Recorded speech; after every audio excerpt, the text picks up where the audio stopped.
Hello, everyone, and welcome to our webinar today. We're really looking forward to sharing with you. Edgenuity is a creator of teacher-powered technology.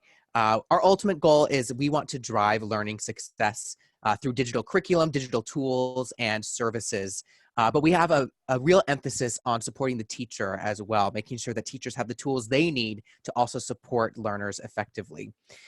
So we have a lot of experience working with curriculum that falls into core content, that falls into intervention, that falls into social emotional learning. We've also developed some partnerships with other curriculum providers to make sure that our partners that we work with have access to the curriculum they need to best support all those learners. And so today we're excited to be able to share with you a little bit about how we're able to support learners in different ways. And so I'm really excited to turn over first to Karen, who's going to share a little bit about some of the ways that we've seen some success working with learners. Karen? Thank you very much. Can everyone see my screen? Yes, we can. Okay, Technology 101. So thank you, Erin, for the introduction. As Erin said, we at Edgenuity have been working for some time now within the adult ed market. And what we'd really like to talk about today is how ed tech can support the adult ed market. So over the course of the last couple of years, Rich and I have been meeting with adult ed centers and programs throughout the country. And I got to tell you, I am impressed by the dedication from both the adult learners and the instructors. For the learners, the perseverance for a better future is palpable. They know it's not going to be easy, but they also know it's going to be worth it. For you, the administrators, your support, your work, that's commendable, especially because you're juggling two factors at all times, probably more than two, but the two biggest ones are, first, you've got to meet expectations from grants, from federal and state programs. And two, you've got to keep the learners engaged and motivated and to show them that the path from success is, again, it's not going to be super easy, but it is worth it. So in the past, educational programs have typically had a very heavy emphasis on academics, passing your GED, getting the high set, your task, whatever. And it should be, because quite honestly, that's the goal. However, limited attention has really been given towards socio-emotional aspect of the adult learners' lives. And unfortunately, in many cases, this is the root cause of why they may have dropped out of high school, of why they are struggling today. So there really needs to be more of a whole learner approach to this. So we at Edgenuity, we have this fabulous team that's dedicated to partnering with adult learner programs throughout the countries and organizations such as COE. We discuss how academic and social emotional educational technology can assist the whole learner. Because what we do know is when combined, we do have a higher chance of succeeding.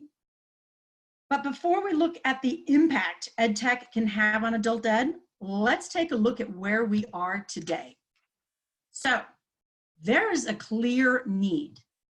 As many as 44 million adults in the United States are functionally illiterate. That means that they're operating at about or less than a fourth grade level. And I'm not telling you anything y'all don't know, as the funding is woeful. The reality is that there's only public funding available for roughly 2 million adult learners. This underfunding is having an impact on pay. So right now we know that full-time workers without a high school diploma earn almost $10,000 less a year than those with a diploma. So there is a discrepancy.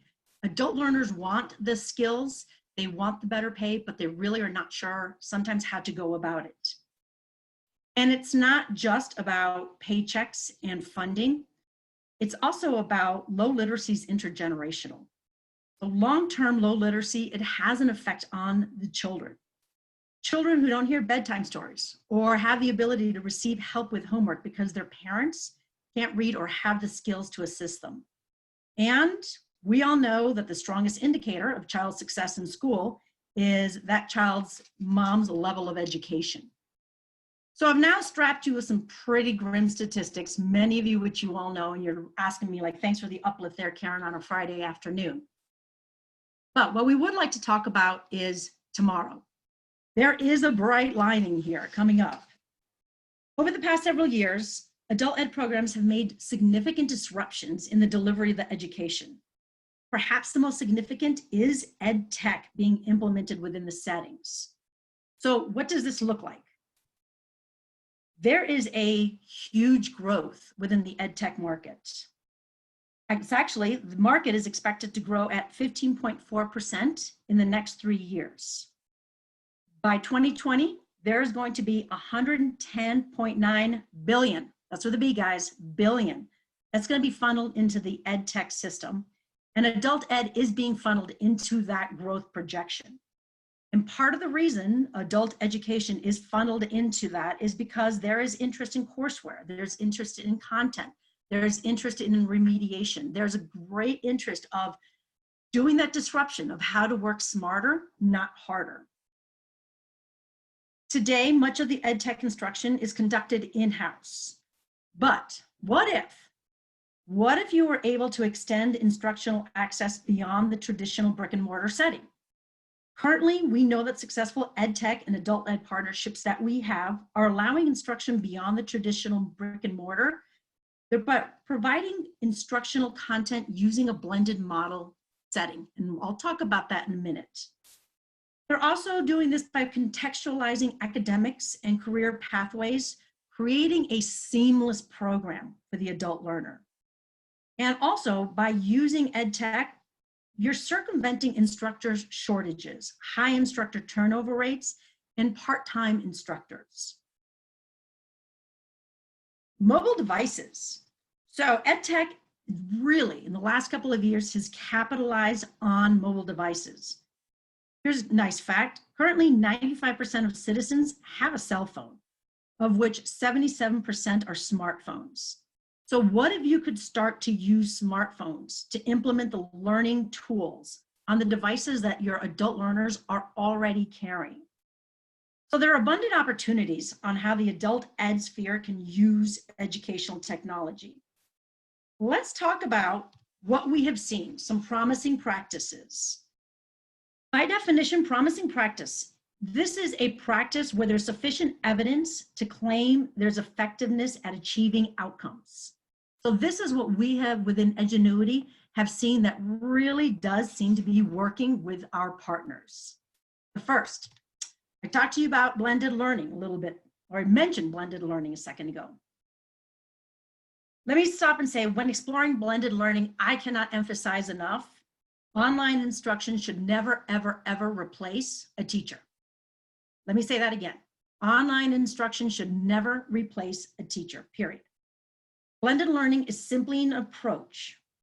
It's combining in-person, over here, with an online learning program. Essentially, it's right here, this intersection within the two instructional formats. So often at Edgenuity, we're asked, what does that intersection look like? Simple question, right? Well, reality check. It's a case-by-case answer. It depends on your setting. It depends on your program. It depends on your instructor. It depends on how you want to set your blended learning plan, because no two programs are the same. I call this one size fits all. There's no such thing. And spoiler alert, I'm going to talk about this. It really requires some solid professional learning. So it requires sitting down and meeting with whoever the content provider is going to be and talking about how you want this intersection to look, because a very carefully crafted plan has to be built. But when it's built, it is beautiful and it is so effective. The second promising practice is ensuring that there are ample tools for success, that the learner has ample opportunities to really be successful. So there need to be tools such as expert teacher video. That increases engagement. It doesn't become a passive experience, it becomes a very active experience when we have teachers showing, doing, speaking. Because of basic research, we know that 95% of content is retained when it is presented in a video format versus just a Lexile reading format. So expert teacher is essential. Second, closed captioning. Being able to read, being able to see what the expert instruction is saying.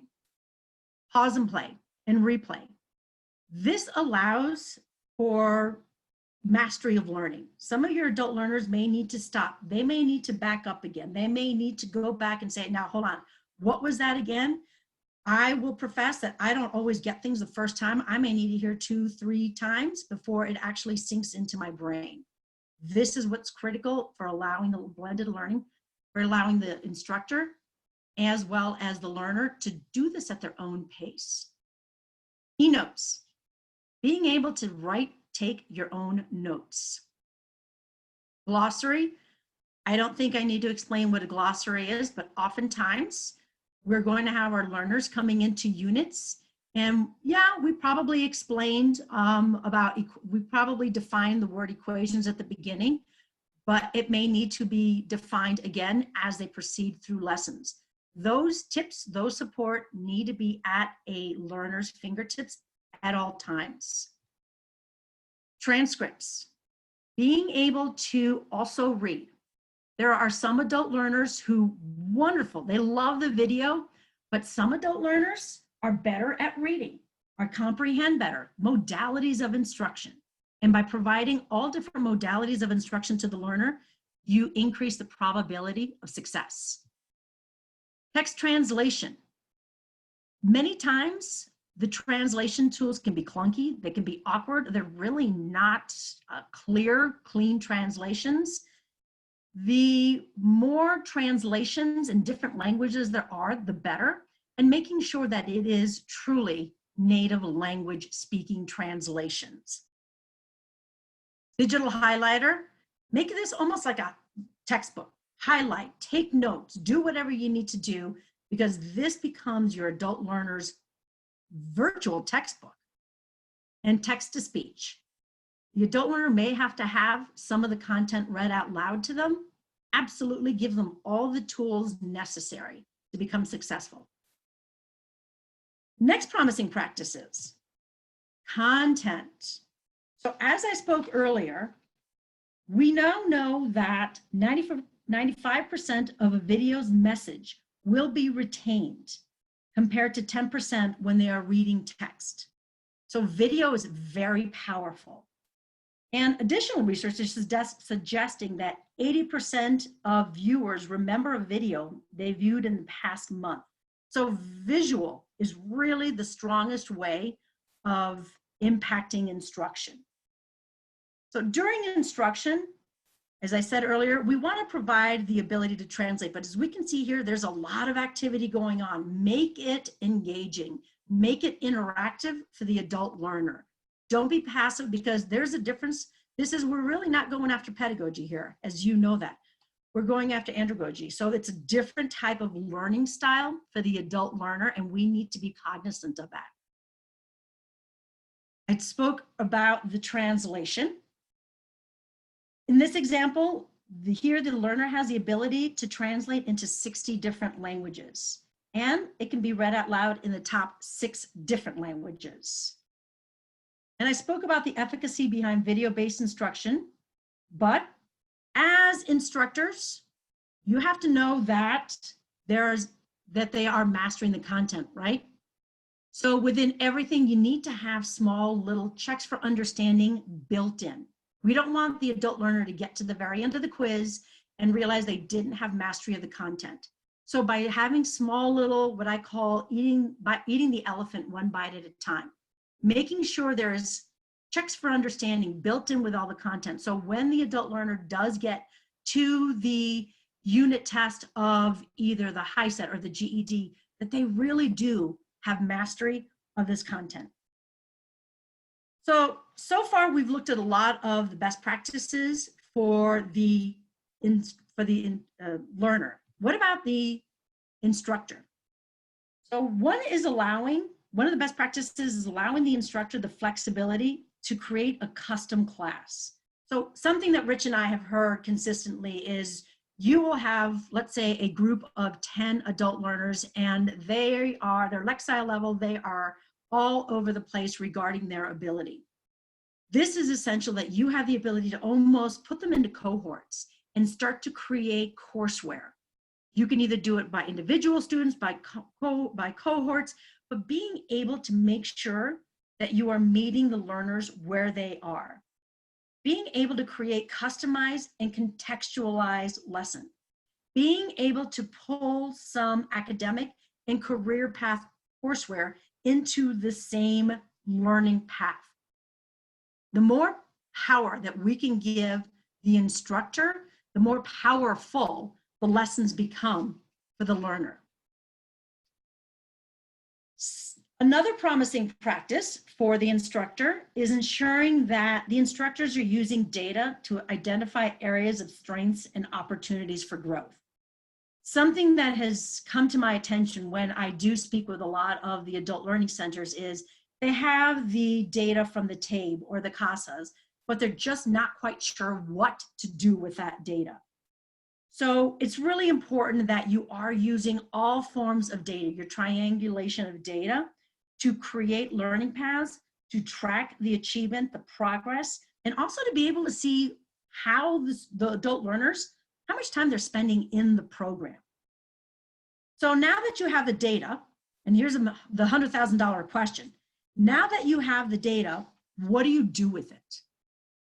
Many of the programs that we have spoken with say, we have the data, we're just not quite sure because this adult learner is working really at a 4th grade level. And my instructors, well, quite frankly, they're spending a lot of time looking for content that is age appropriate for a 4th grader, but it also has to be user face appropriate. So here's the perfect example. Best practices have age appropriate content. Here, it's 3rd grade, 4th grade math level. This is not age appropriate, folks. This is the easiest way to make sure that your adult learner drops out of your program, because when they see something like this, even though they need to learn how to do multi-digit subtraction, this is the easiest way to ensure that they drop out of the program. What you really need is the exact same content, but in a user interface friendly way. Let me say this again. This is not going to work for the adult learner. This does work for the adult learner. And that is one of the best practices. So we are still doing the remediation. We are working at the adult learner's level, but we're doing it in a very respectful way. I spoke about promising practices and needing to educate at the adult level. So again, you have the TABE. They're working at a 3rd grade level. What do I do? Being able to go back and pull content as far as 3rd grade, 4th grade, and having it in a user-friendly fashion that automatically will push to the learner is a promising practice. Now, again, I can't stress this enough. The instruction is great when it is done on technology, but there also has to be the instructor who's going to be doing some interface, some face-to-face instruction, working with the adult learner to make sure while they're going through the online content, are they understanding this? Are they mastering this? We're also going to talk about, we talked about remediation. I also want to talk about acceleration. There are some adult learners who come into your centers and it's not a grim situation. It's very easy for them to move forward. They have the skills. So promising practices is also being able to provide instruction in an acceleration mode. So rather than just assuming that the learner doesn't understand the concept, it's possible to provide them with a pretest. If they can master the pretest in 1 variable expressions, and another promising practice is you determine what the cut point is for a pretest. But if they can master that pretest, all of the content would automatically be moved out of their learning path. But let's say that they didn't master the pretest, then they would have to go through the instruction and take a post-test. This is essential because this is being respectful of the adult learner's time. And that right there is the biggest reason that educational technology has been successful with the adult learner population. Finally, I said it earlier and I will say it again. One size does not fit all. the way your program in Tennessee is being implemented from a different program in Las Vegas, from a different program in Denver, absolutely apples to oranges to pears. What needs to happen is what we call the planning, the review. In my 25 years of education, I've learned the hard way that every program has to have strong strategic planning. One, because they're different. There's no such thing as one size fits all. And two, there are going to be barriers to implementation that need to be discussed. Especially within the adult ed market, there's sometimes some resistance to change.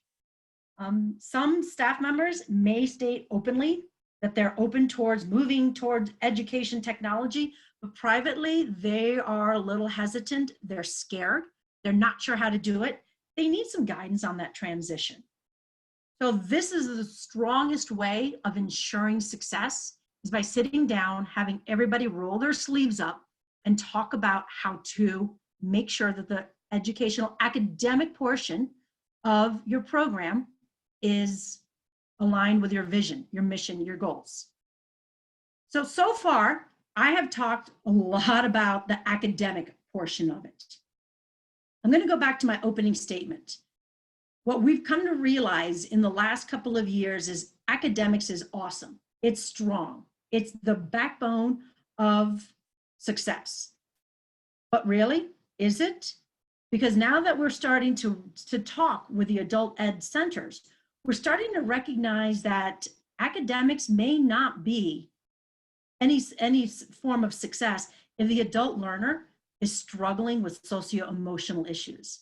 And that was our aha moment at Edgenuity, of when we started to look around and say, what are some third-party providers out there that are fantastic at being able to provide some socio-emotional learning to the adult learners?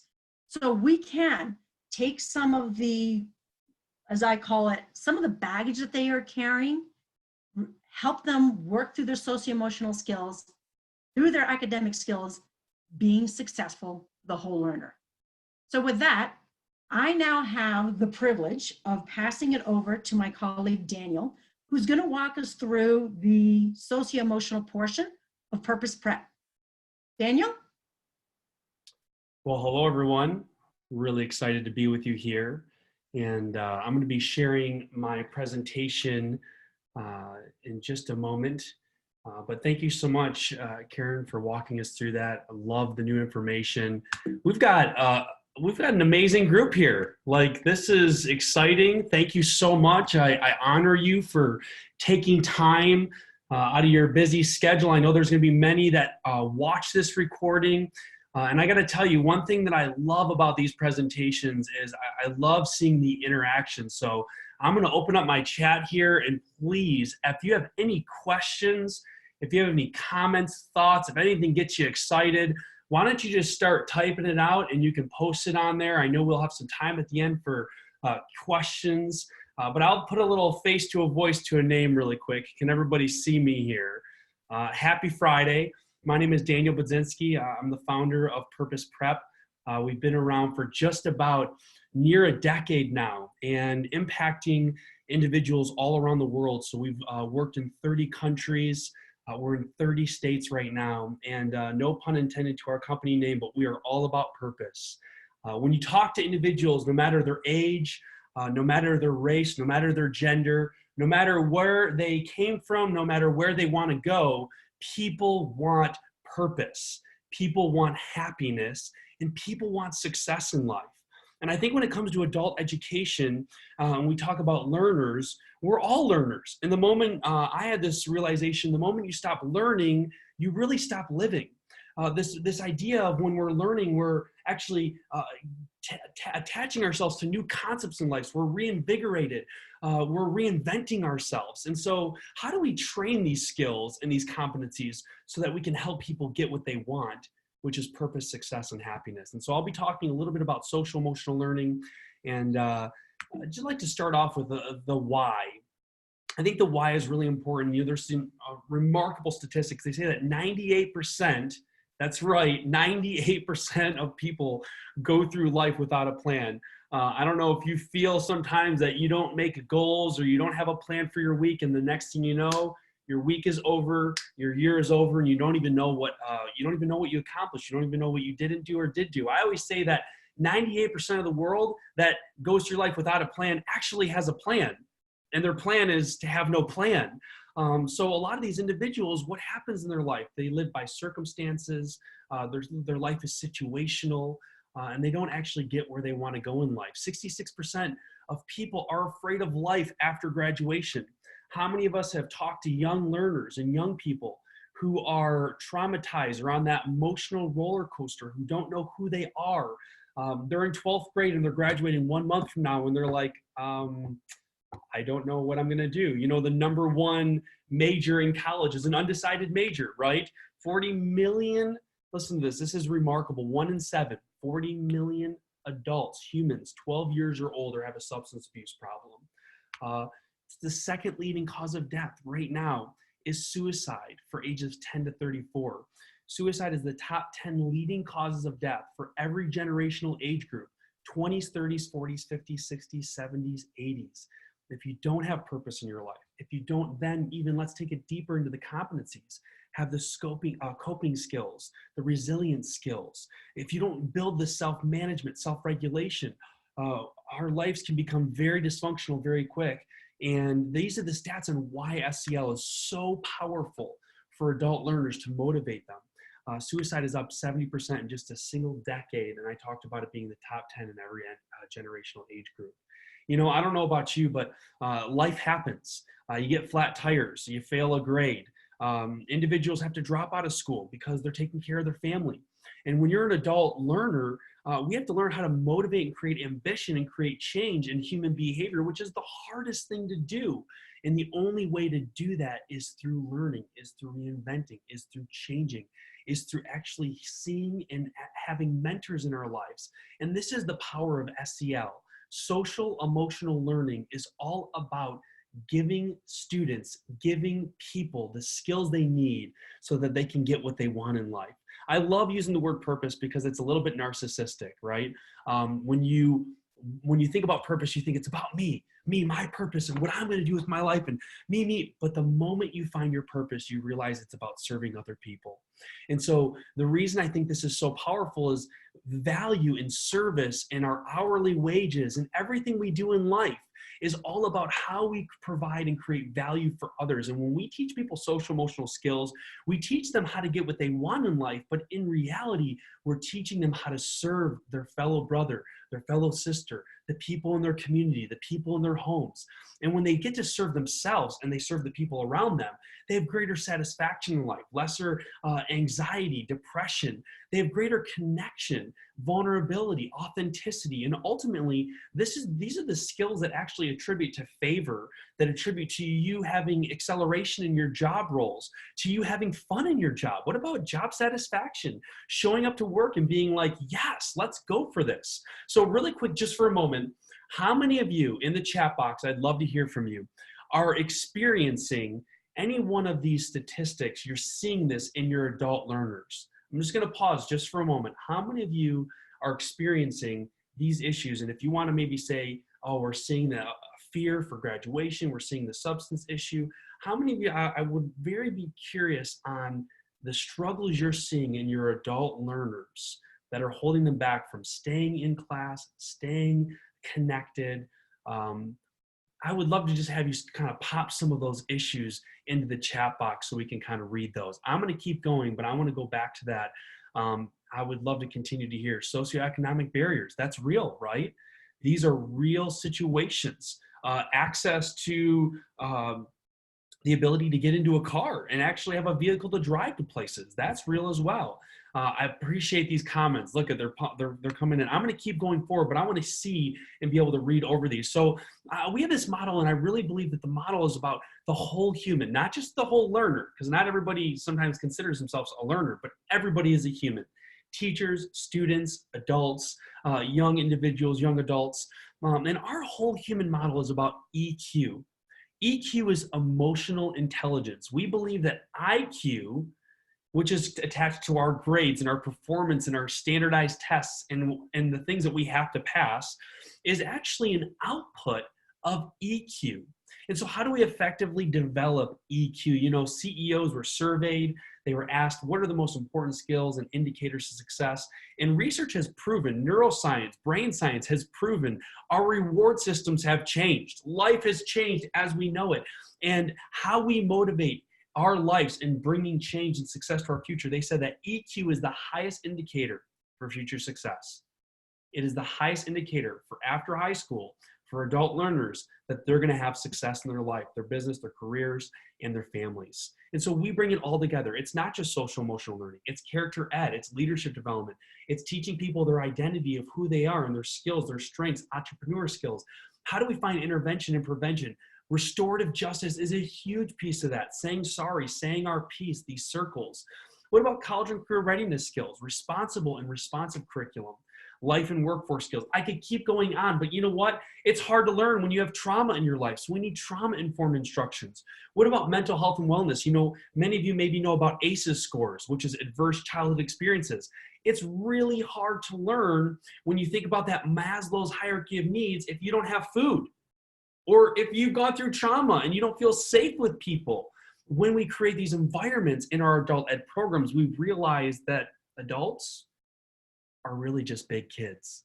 And a lot of these big kids haven't ever actually had the ability to go back and process the information and forgive and move on. The trauma in their life, there's these dips in their thinking cycles, these negative thinking patterns that we can bring change and transformation to, that ultimately would lead them to passing, engaging, and staying in our programs. How many % of executives surveyed do you think said that soft skills were equally important or more important than technical skills? I'm going to give you a moment to maybe type in your guess. And how many % said they are very or somewhat difficult, hard to find employees with these soft skills?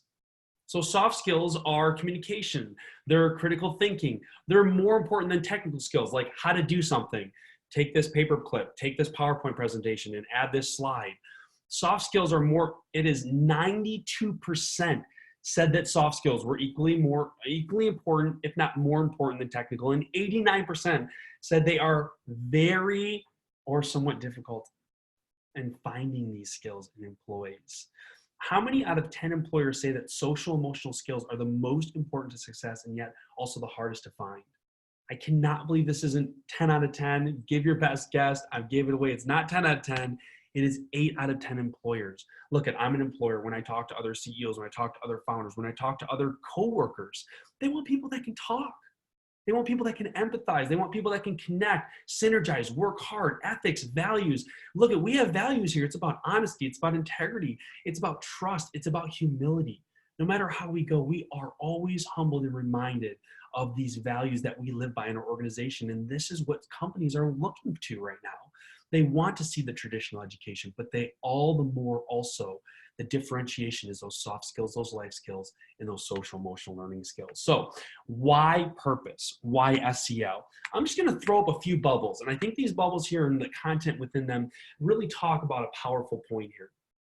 I think the point being told is that when we have soft skills and when we have social skills and life skills, how many of you have adult learners? And I really want to, if you can type in yes or no, how many of adult learners that have a really hard time looking at you in the eyes? They have a hard time looking at you. They're consistently looking at their phones or distracted by social media or technology. And some of you are saying no, some of you are saying yes. I love both sides. Maybe it's the generational age groups. Maybe it's the access to that technology. How many of them, look at the second bubble here, identity, which really to me, identity is about, there's a lot of research that's going on about identity, knowing who we are, knowing our roots, knowing our cultural upbringings, our religious upbringings, knowing our even location upbringings. Were we Canadian? Were we American? Were we Asian? Were we Indian? Were we South American? Were we African? All of these things, knowing who we are, these are actually the breeding grounds to knowing our strengths and our weaknesses. And when we know these things, it just makes us that much more prepared to double down on our strengths and triple down on our weaknesses? What about GED, high set? I mean, we could talk about all the different equivalency tests, right?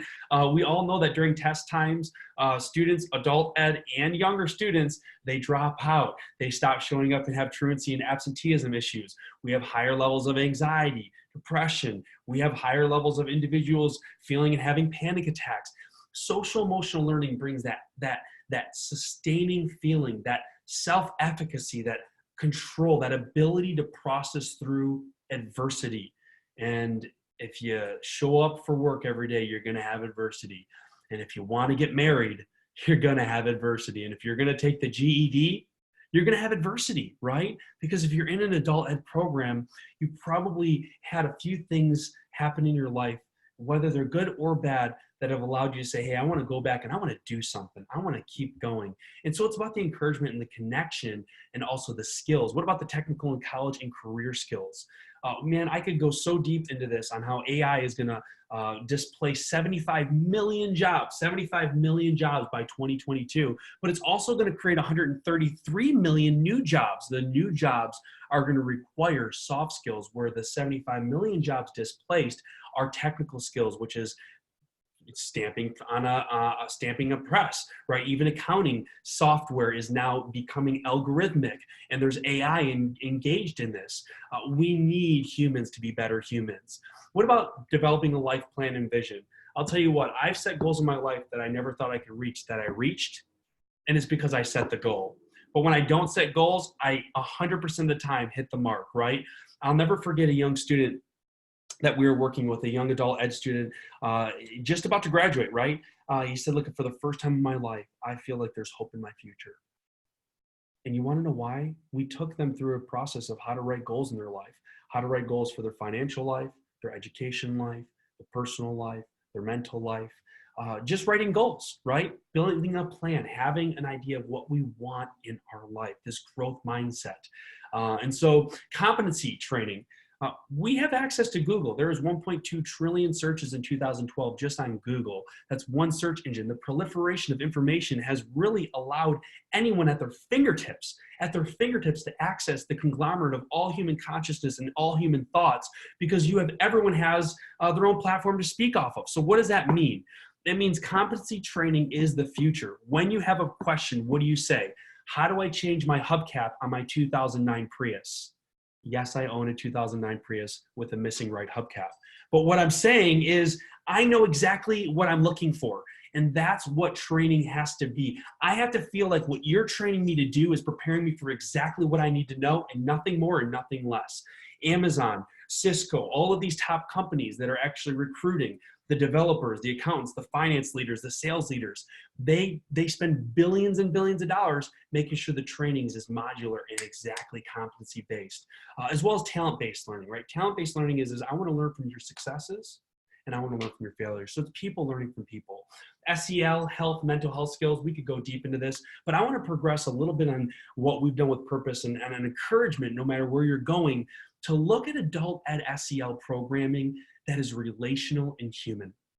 And when I say that, let me explain that. We've got these purpose experts and educators. Adult ed learners are coming from all walks of life. A lot of them have lived life through a circumstance that's happened to them.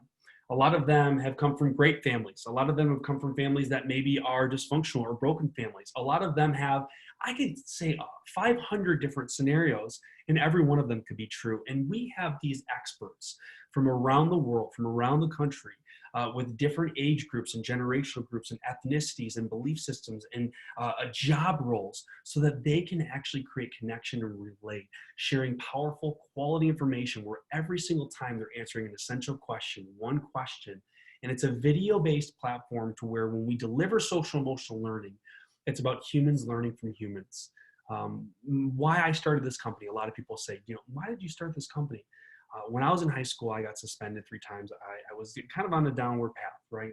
And what ultimately happened for me was I had an individual that believed in me, and another individual that believed in me, my teachers, my principals, my parents, mentors in my life. So we developed this platform because when I had bullied students so bad that they had left the school, I wanted to make right what I did wrong in the world, in the sense of I wanted to serve people. My school brought in a social emotional learning curriculum in the sense of a speaker that came in, and just that message that they brought on leadership, it changed my life. And so this platform, the reason why we kept it relational and human is because we know that when we watch and when we hear feedback, and when we see the statistical significance of the research being done and our program evaluations and students' feedback and their testimonials and adults' testimonials and parent testimonials, that when you keep the human at the center, that's where people stop. They stop being distracted and they listen and they develop and they change. And so let's just take a look at this really quick. I just want you to see this. A lot of our videos are 1 to 6.5 minutes. And I'm wrapping up just here in a few minutes. But most of our 90% of our videos are that 3 to 4 minute range. And look at, again, humans learning from humans. And so let's just watch a quick video here just to give you a taste of what it looks like.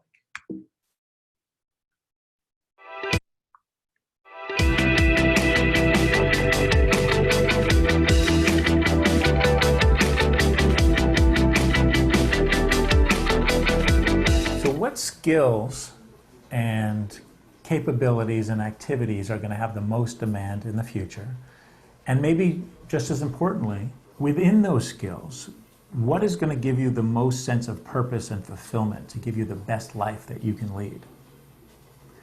When I think about the skills that are going to be eliminated by robotics and AI, in some ways there's a lot of negative consequences of that because it's going to mean the elimination of jobs.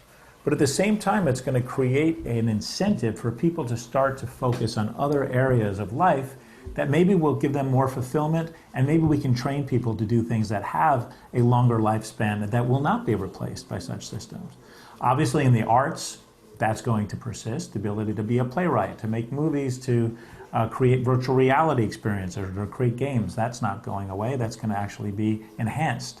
The ability to make music, to create music. Some will be automated, but the real soulful stuff that comes from true art, that's going to be innately human and not going to be replaced by these systems. Other types of jobs that are going to be really... I'm just going to pause it for a minute. You know, on our platform, we've got celebrities, we've got billionaires, we've got college students, we've got doctors, nurses, PhDs, we've got social workers, counselors, people coming from literally all these walks of life. This individual specifically has done 11 different startups, raised $1 billion for his companies, has sold many of them and exited. To be able to access this person's mind, their potential, it's just unbelievable, right? So I want to show you one other quick snippet, and my time is up here, but so thankful for your time, and I'm going to show you this quick video on Leela Dennis, just some quick job preparation interview skills.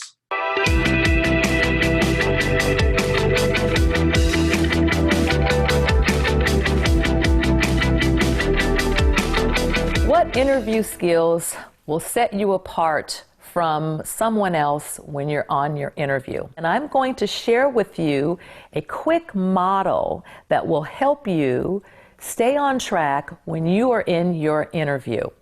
And this model is used across corporate America in several organizations. And the reason that they're using this model is because of the technique known as behavioral interviewing. When you're interviewing with an employer, they want to hear a story from you. I'm going to keep you on the edge of your seat. Look at, so thankful for your time. I'm going to pass it back here. And I'm excited. I'm excited because I know that if you're watching this right now, that you're passionate about your adult ed learners, that you are looking to take them deeper, take them further, and about your time. And I really see that as you're moving this forward in your organization and in your culture, reach out to us. We'd love to support you in any way with best practices, strategies, white papers that we've developed, as well as partner with others in giving you the resources to meet your students and your learners' needs. Excellent. Thank you so much, Daniel. Thank you so much, Karen. Both of you have really presented some great ideas, and I've been seeing some awesome conversations going on in the chat. This group is really, really fantastic. Thank you for all of your comments there. If you have any questions for Karen or Daniel about some of the things you heard today, feel free to type those into the Q&A box. We'll have a little bit of time here to maybe answer a few of those questions. While you're thinking about that, I just want to kind of wrap things up by letting you know that if today you learned something new and are excited about going out and exploring some options, that was our intention. We really hope that this was inspiring for you. If you want to learn more in particular about Edgenuity or Purpose Prep and some of the pieces that we are looking at today, we encourage you to go visit edgenuity.com. We have lots of information on our website about all the pieces you saw today. If you really want to get into it and want to get maybe a live demo, have someone, come into a webinar and present specifically on any of these for you, or you want to talk to somebody local in your area, definitely go to that Contact Us page, and we'll get you connected to the right person that can help you learn more about any of the things you saw today. The one Q&A piece I did see kind of going through, there was some conversation going on in the chat about Carol Dweck and growth mindset. Definitely sounds like you guys are already thinking about some of that social emotional learning pieces. But yeah, that is absolutely a part of that, along with so many other elements that Daniel shared today. So that's an interesting question. And I think this might be a question for you, Daniel, although Karen, if you feel like you have some thoughts, you're welcome to jump in as well. Karen, who's one of our participants, asks, if the soft skills are so important, how can companies justify their trending towards AI? Interesting question. Anyone have some thoughts from our panel on that? This is a great question. So I've spent a lot of time with some of the senior executives out in Los Angeles, Santa Monica, in the Bay Area that are specifically talking about and leading AI. We have some of the top robotic CEOs, one of the top 5 companies in our curriculum as well. And so I'm very passionate about this area. I'm really excited about this area. I love virtual reality. I love augmented reality. And I think really it's the evolution of human consciousness. And when I say that, I don't mean it in any weird spiritual way. I mean it legitimately in the sense of technology is evolving at such a rapid rate. You can't stop it, right? Moore's law says that the number of transistors that can fit on a circuit board, it shrinks in size of a half every 18 months. That no longer exists. What that means is that technology is getting smaller and smaller and smaller, yet more powerful and more powerful. You used to have 1 gigabyte, then 2 gigabytes, then 8 gigabytes, now 64 gigabytes. My answer to that question that you're sharing is companies want to automate the technical skills that don't require humans, because it is actually a huge cost in their human resource departments. They will employ more people, but they're going to be customer-centric, they're going to be service-centric, they're going to be people-centric organizations that require humans to do human skills only. And so that is why, is because companies are really moving towards a very automated, customer service, human-centric model. Awesome. Thanks, Daniel. Yeah, if any other questions, feel free to type those in. We have a couple more minutes.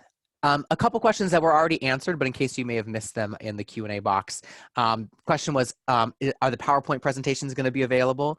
Yes, Lindsay's let us know that they will be available on the COABE website, probably early next week. Same with this recording of the webinar itself. So if you want to share this with someone else or just want to watch it again on your own, it will be available in the archives.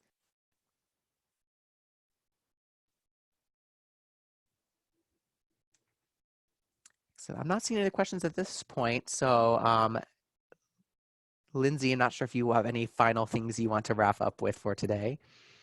Yes, thank you, Aaron, and thank you, Daniel and Karen, for your wonderful presentations. As we close out our webinar today, please take a moment to let us know your thoughts via the very brief poll that I'm going to share right now. We appreciate your input, and thank you all for joining us today.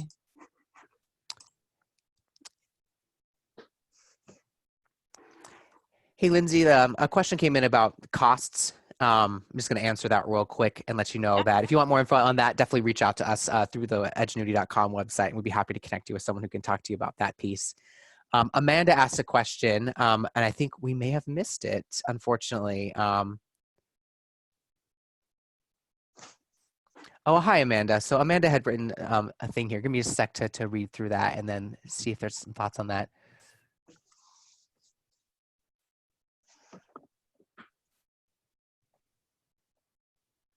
Interesting.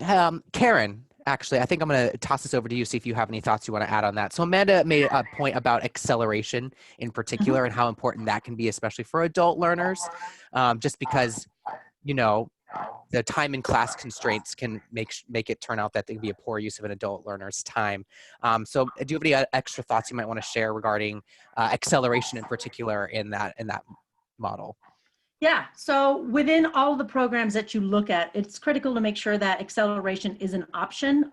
What we've learned, what Rich and I have learned as we've gone out and spoken to the programs, is you do have a lot of adult learners who, even though they may be dropout recovery, it was just 1 or 2 courses that they're looking for.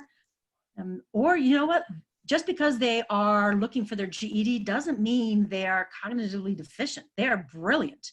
So you really have to, goes back to that whole concept of we really have to meet the learner where they are at. And acceleration, if they need to just get certain courses, move quickly through them, as I said, put them on that mode of take the pretest first. If they can document mastery, you set the mastery, let them move through the content faster. I think it's really just a basic matter of respect. Don't make them sit through content that they know. Absolutely. Thanks, Did that Karen. answer your question? Yeah, I think it was less of a question, more of a comment, and I think we just want to add an extra last little button on that. Yeah. Yeah, I think it's remediation and it's acceleration, because you guys address such a bell curve of learners.